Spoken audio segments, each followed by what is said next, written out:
Right then, let's do this. Q&A, final day of January 2020. Here we go.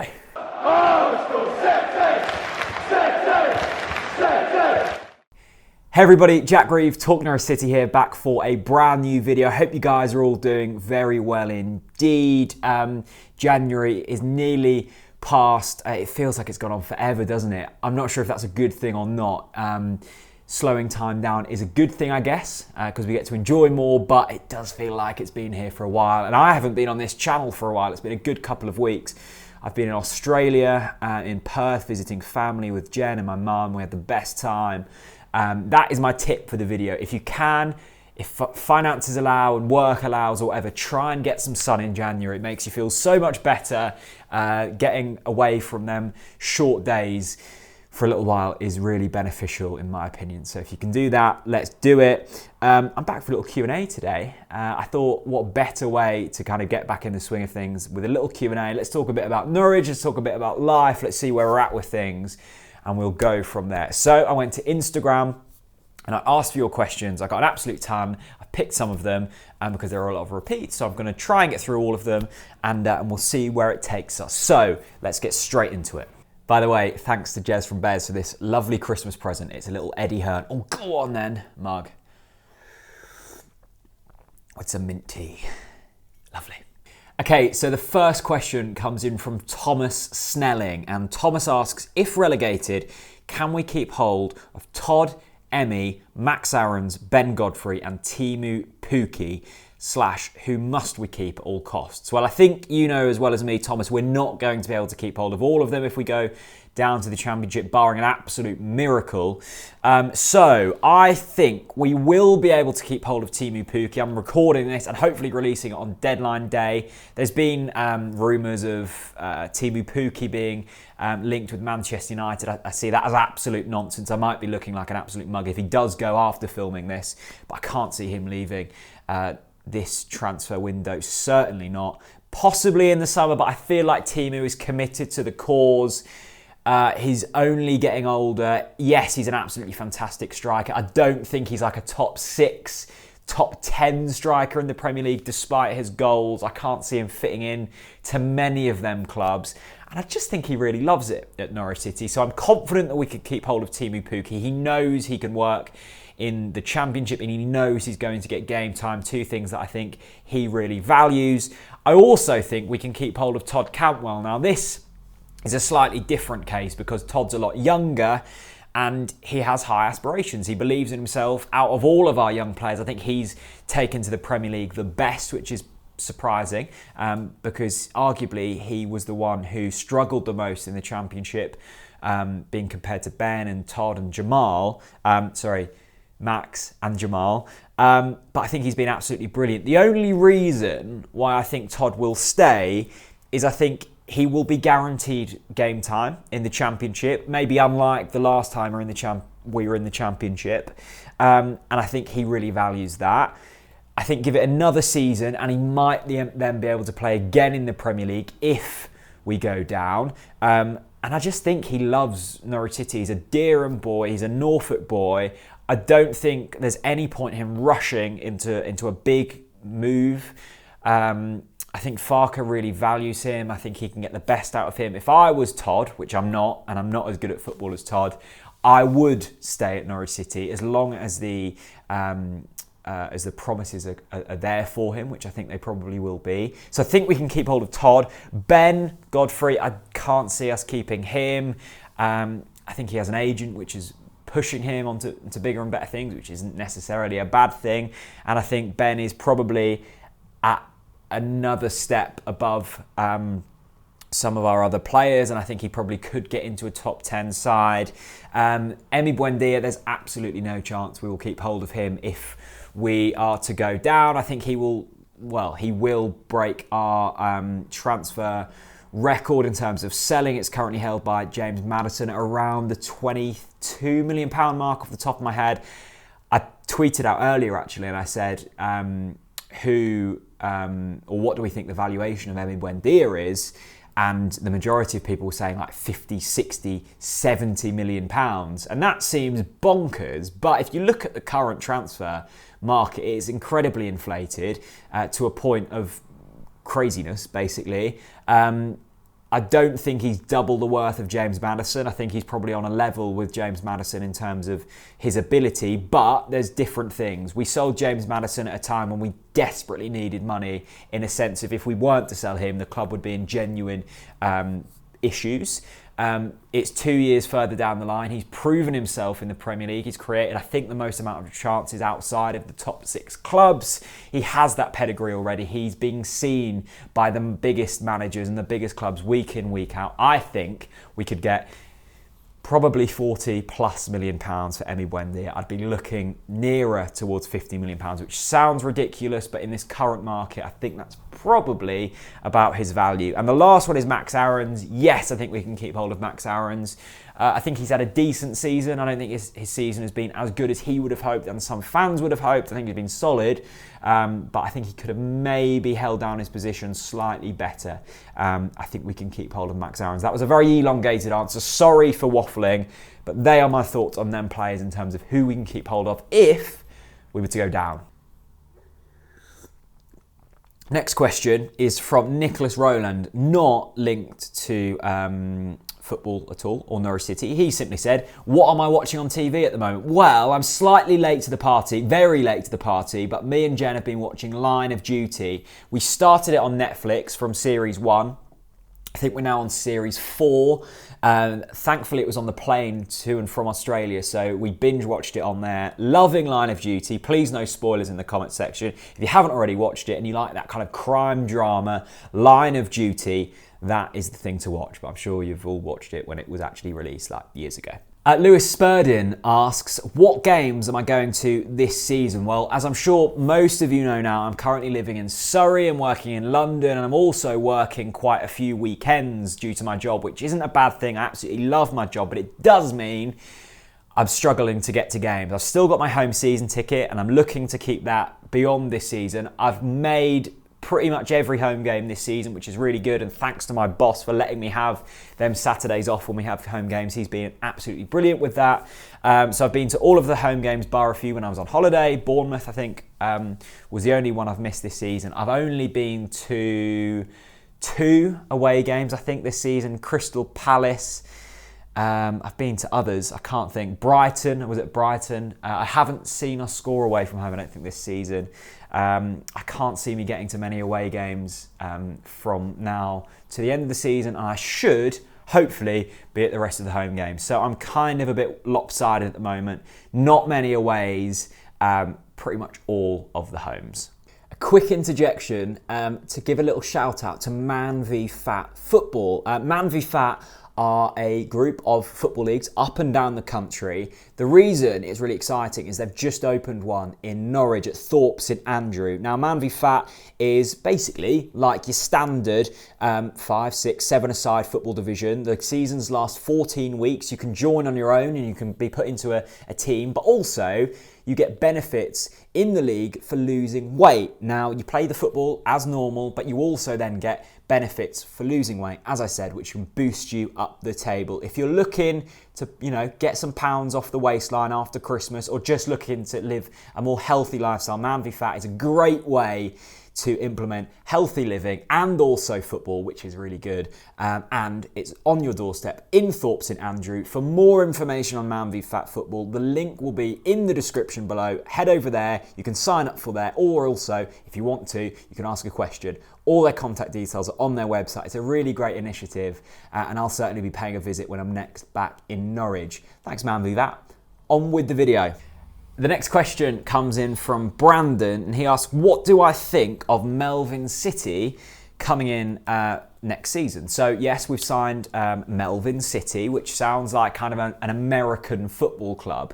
Loads of people are already using the On the Ball City strapline, which is good. I'm sure it'll wear off very quickly indeed, though. Who is he? Well, he's a 19-year-old. He's been loaned back to his French club, who play in the 2nd division of French football. I must admit, I've never seen the bloke play. I didn't know who he was before we signed him, but I think signing a young midfielder who will come in when I think, and we'll get onto this later, I think we'll be in the Championship, but coming into a Championship side, he's got something to prove. It's very much of that Webber-Farke ilk, isn't it, in terms of recruitment, which has worked 90% of the time in terms of players that we've signed. Very low risk, very high potential of sell-on value or just impressing in a Norwich City shirt. I don't know much about him. I'm excited to see what he can bring. In terms of how he fits into the squad, I think the area on the pitch that Farke has really struggled with this season is the midfield. He doesn't know what pairing works. He doesn't quite know what system works. And I think we've been figured out on a lot of occasions. Also, I can see Leitner leaving. He may have already left by the time this video has gone out. I'm sure there will be a few more departures come the start of next season. So I think this is an area of the pitch which we need to strengthen. Whether City does that is another question, but I'm sure Webber thinks he will do. I'm optimistic. I'm also willing to hear what people think if they've watched him more than me, which means have they watched a single minute of him. But I'm excited, and he's got a very good name, which is always a good thing. Next question from Mike Jordan from Woodfords. I love this question. Dream night out. So I have to answer the top 3 people I would take, the top location, the top song, and the top drink. So I probably have to say a nice Woodfords. I love the Conquest Lager. If it wasn't for that, it would be Guinness. I'm really on the Guinness train at the moment. The only reason being it's a lovely drink. It goes down very smoothly. It sits on the stomach nicely, so you're not too gassy. And you don't really get much of a hangover the next day. If you drink too many of them, you will. But you can have a good few and you wake up with a fairly light head the next morning, which is always good.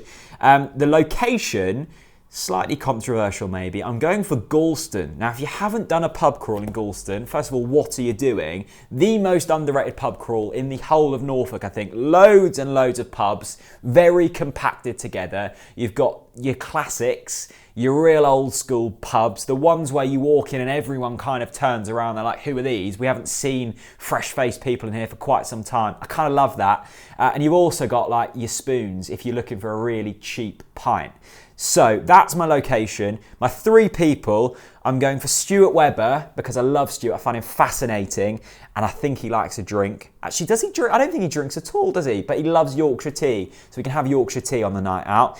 Delia Smith, lovely lady, loves a drink, adores a drink. She would be great fun.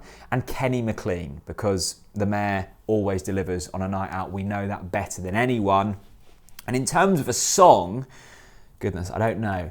Let me know in the comment section below what song you think would be banging on a night out. Let me know. I'm slightly wary that this video is already rumbling on, so apologies if you're bored already, just click off. If not, have me in the background while you're doing your cleaning or your homework or your coursework or your paperwork. I don't know what you're doing. I hope you're enjoying the video. Let's get on to the next question. Owen Harvey asks, if we are to go down this season, do you think we will come straight back up? That's a question I've been asked probably more than any in this little Instagram Q&A. I think we are going down. I'll get onto that later. Do I think we're going to come straight back up? That's such a tough question because the Championship is so unpredictable and you don't know who's going to leave, who's going to come in. I think we've got some constants. I think Stuart Webb will definitely be here. Daniel Farke will definitely be here. And we'll have a core group of players that have been there before and have also still got that oomph in them wanting to get them back up. We're also going to be stronger financially than we were last time we went down, and we're going to have less players on massive contracts that don't necessarily want to be there. Your Kyle Lafferty's, your Yusuf Malumbu's, your Stephen Naismiths of the world. So that's promising. However, I don't think it's ever going to be as glorious as the last time we came back up. That was just perfection in a season. Winning the league, the way we did it, the football we played, it's going to be very different if we're going to go back down. But I genuinely think we've got a fighting chance. It's always useful having a manager who's been there and done it before. Yes, you then lack the naivety that we did, and I think that really helped us last time. But I think we would go down and we would come, hopefully, back up, or at least have a fighting chance first time out. If you don't come back up the first season, it then gets really difficult. But we'd go down with parachute payments, with players of good quality, a strong financial position, and a really positive and confident board. So, yes, I'm going to put my neck out there. And if we are to go down, I think we would come straight back up. Diddy Spillman asks, are you genuinely heartbroken about being bottom as we deserve to be higher up in the league? Diddy, I completely agree. I think we do deserve to be higher up in the league. I'm also of the mindset that you kind of make your own luck. There haven't been many games this season which I've looked at and gone, yeah, we definitely deserve to get more than we have done there. There have been a few games like Tottenham at home was a real frustrating one for me. Arsenal at home was a real frustrating one. And there's been a few away games, but I think there's also been games in which we've won and I've looked at and gone, yeah, I'm not really sure that we deserved to win that. So I think we are where we are for a reason. Am I heartbroken? No. And I think a lot of people will be really frustrated that I'm saying that because we're bottom of the league. When you're losing football matches, you're meant to be down in the dumps.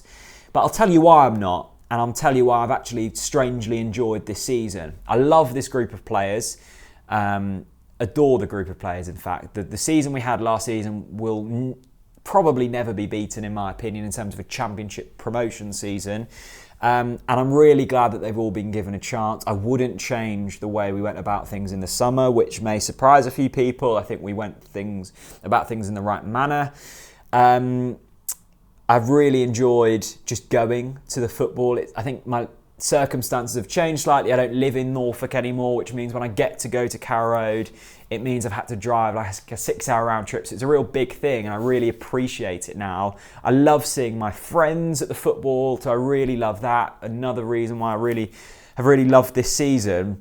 And I love what Norwich City are about now. We've got a real culture, we've got a real identity.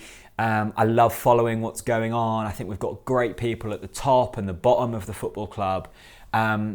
And for that reason, I think it's a lot bigger a thing than just what you see on the pitch. Yes, at times it's been pretty dire what we've seen on the pitch, but at times it's been very exciting as well, even when we've lost games. So I think don't get too caught up in the results. At the same time, always question why we are where we are and can we be striving for more. I think that's a really healthy position to be in, but also appreciate where we are. And appreciate why you love Norwich City. And that's things like the development of the academy and the training ground at Colony, the amount of money we put into charity in the local area, the amount of chance we've given to youth and the way we go about things. And you can learn things from Stuart Webber and Daniel Farker on the way they go about everyday life, read into them, watch videos with them and just see what they're about, because I think they're really fascinating characters. And for that reason, I've really enjoyed this season, and no, I'm not heartbroken that we're bottom, but of course, I'd love to see us win more games. I don't think I've talked for this long in a sustained period for like a good month, and my throat is in bits already. Oh dear, not good. This is a bit of a random one, but I like it nonetheless. eHaze07 asks, any good park runs in Norfolk? If you don't know what park run is, it's a weekly 5k free event. I think there's like 600 odd up and down the country. There's quite a few in Norfolk. You go along on 9 o'clock on a Saturday. I've had them in loads of match day experiences, and you just run about. It's not a race. You just get timed with a little barcode. It's completely free. It's really good fun. There's loads of people that do it. My favourite is Galston, mainly because it's the closest to my family home in Great Yarmouth. It's quite flat. It's by the sea. It's really nice. It's a massive turnout, and it's quite quick if you wanted to go quick. I'm really into my running at the moment. I'm trying to lose a bit of weight. I put on loads of weight from like August to December. I was drinking lots of beer and eating unhealthily. It wasn't necessarily a bad thing. I had a very good time, but I have put on a bit of a gut. So I'm trying to lose weight. I'm running lots. It's making me explore lots of the local area, which is really nice because I don't know much about Surrey, but I love it. So I'm getting out there. And parkruns are really good. If you want to give it a whirl, even if you walk it, loads of people walk it, loads of people do it with pushchairs, take their dogs down there, give it a whirl. I really like Galston. I'm going to try Lingwood and Brundle when I'm home the next couple of times. My favourite I've probably done is Sheringham. Sheringham's really nice as well. That's in Norfolk. Take Sheringham if you want. Galston, close to my heart. Sheringham, probably the nicest. Okay, I've been rambling a long while now. I'm going to cut this here. My final question comes in from Daniel. If you want a part 2 of the Q&A, because I've got loads more questions, and if you want to ask some more questions, leave them in the comment section. If this video hits 200 likes, I will get on to another Q&A within the next 2 weeks. But Daniel asked the final question. He says, what is my favourite ever away day? There's loads to choose from. I've been really lucky over the past kind of 6-7 years to have gone to a lot of away games and ticked off quite a few of the 92, and certainly the teams we've played. My favourite away day though, for a whole host of different reasons, it was Leeds away last season on the 2nd of February. It was Leeds 1, Norwich 3. It was at a time in the season when we were all kind of like, okay, this is serious now. We're in a really good position and we have a real opportunity to go up, but we're all kind of like, this can't happen. Surely not with this squad, with the lack of money we've spent. Is this really possible? And Leeds were the big team to beat last season. They had Bielsa there, a really good squad, and Ellen Road was a bit of a fortress, and we went there and just played them off the park. Mario Vrancic had one of the games of his career. Tom Tribal, I remember from that day, just being magnificent. Teemu Pukki scored, and we just wiped them off the park. It was probably one of the most complete Norwich City performances I've seen in my lifetime, barring maybe Manchester City this season and Middlesbrough when we beat them at Wembley. There were a few standouts, but that was certainly in the top 5, I think. And it was just glorious. Jen was living in Leeds at the time for university, so she had a lot of Leeds supporting friends, and I was up north a lot during last season to visit her, and I kind of used it as a bit of a base to get to a lot of the northern away games. So the north kind of became, I say the north like it's a place. I was in Leeds a lot last season, and it was just really good to beat them and get one over them, because they've been a bit of a, I wouldn't say a bogey side, but we've had some really good encounters with them over the years, and it came at a time that was just really, really good to beat them. As well as that, Leeds is a nice place. It's really cheap to get beer. There's lots of good food. It's got something about it, Leeds and Ellen Road. When that place gets roaring, it is a real great stadium to be at. And it was roaring for a little while, and then you could hear a pin drop. Probably after that second Teemu Pukki goal, the second Norwich goal, Teemu Pukki's first, in 35 minutes. After that, you could not hear the Leeds fans. Thank you so much for watching the latest Q&A here on Talk Norwich City. I hope you've enjoyed it. If you have enjoyed it, please do leave a like. As I said just a minute ago, if we hit 200 likes, I will make another Q&A on the channel very soon. Norwich City play Newcastle tomorrow. I'm not doing a preview, but I am relatively confident. And if you like a bet, Norwich look very good value. I'm just putting it out there. If you don't like a bet, don't have a bet. Thank you so much for watching this video, and I will see you again very soon. Bye-bye.